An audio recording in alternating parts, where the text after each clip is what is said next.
We all know that inequality in America has been rising over the last few decades. And we also know that the economy has been growing over the last few years. So, has the rising tide lifted all of our boats? Or are only the rich still getting richer?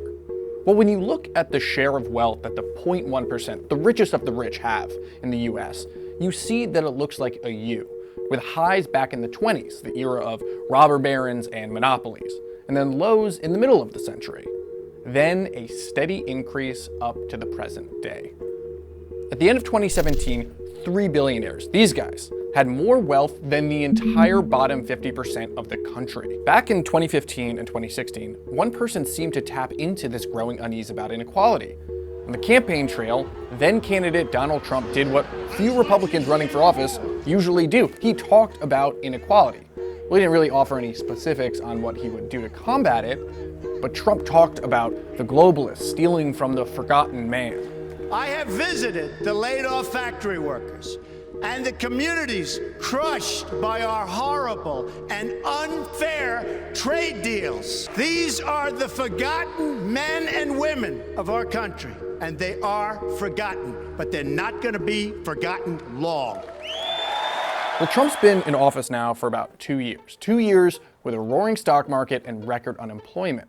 But inequality isn't measured by either of those. So it's time to ask the question, what does inequality look like in the age of Trump? Now, when we talk about inequality, of course, there's many different kinds. You can look at people's wages, how much they're getting in their paycheck, or you can look at income inequality, which includes wages and then all other sorts of income, like stocks and dividends. There's wealth inequality, there's racial and gender inequalities. You can look at the tax burden of the rich versus everyone else, or at the Forbes list of billionaires, at CEO pay. There's so many different ways to look.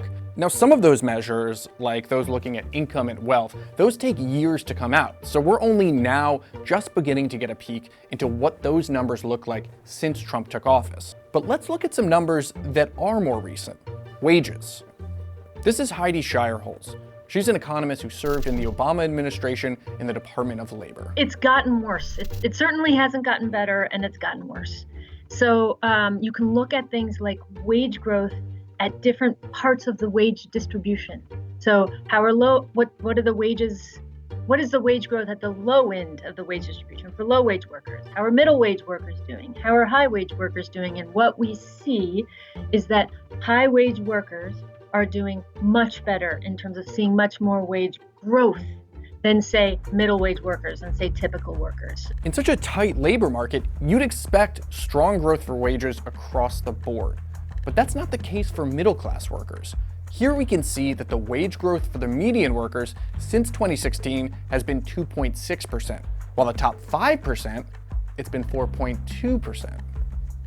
But one interesting fact is that we have seen gains in the very bottom sector. In fact, they've gained more percentage-wise than their counterparts in the highest. To Trump's supporters, that's proof that Trump's policies are working. You've got, for the first time, according to the Wall Street Journal a few weeks ago, the biggest wage increases have been for the lowest income people. So we are reducing income inequality through free market capitalism and through the tax cuts, more investment by businesses, a tight labor market. That's the best thing you can do for working class Americans. Now, it should be noted that one of the reasons for that boost in the bottom has been an increasing minimum wage. Not the federal minimum wage, that's been stuck at $7.25 for more than a decade, but the local minimum wages. Those changes have had a real impact on raising the wages of the working class. No, and that has nothing to do with the Trump administration at all. The Trump administration has really sort of thwarted efforts to increase the minimum wage at the federal level. So we could be seeing even more wage growth at the bottom. And of course, wages are just one part of how people make money, especially rich people. They get income from all sorts of investments like stocks and real estate holdings. So while the Trump tax cuts and deregulation might have boosted the stock market, those gains aren't felt equally by everyone. When it comes to the stock market, it's just really important to realize, the richest 1% owns, close to half of all securities and equities. So when the stock market goes up, and we use that as an indicator of good news, yeah, there are working people. I have money in the stock market in a pension fund.